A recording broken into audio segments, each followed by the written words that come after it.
îndată ce am intrat, m-am oprit câteva momente în sala de marmură să studiez pliantul muzeului.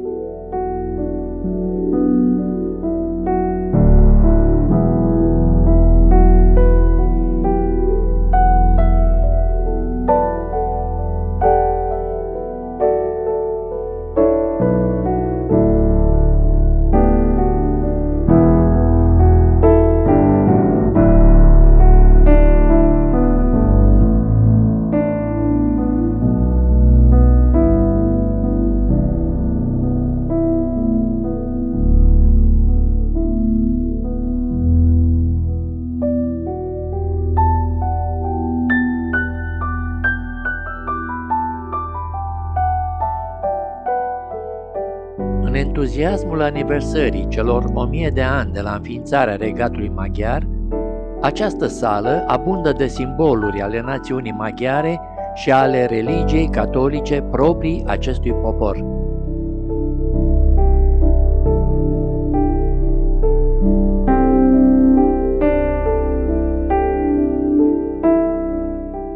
Eram nerăbdător să vizitez expozițiile de la etajul 1, unde, conform pliantului, aveam să mă întâlnesc cu arta europeană din perioada 1250-1800.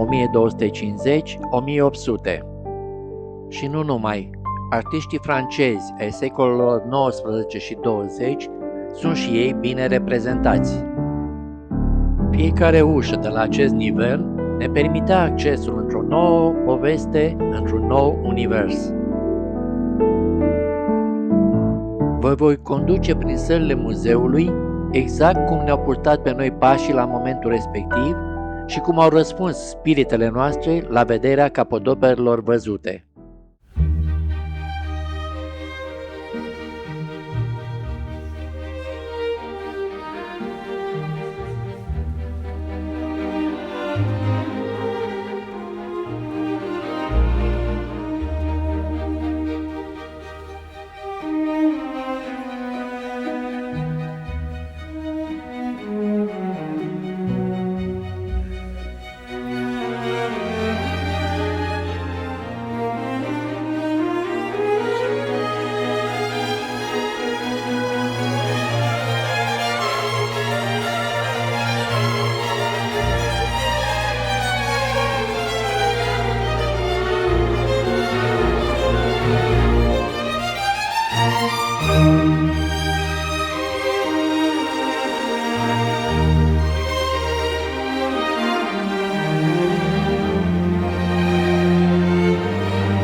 La etajul următor am vizitat doar sala în care erau expuse lucrări de sculptură europeană din perioada 1350-1800. În același timp, am ratat expoziția de artă europeană dintre anii 1700 și 1800.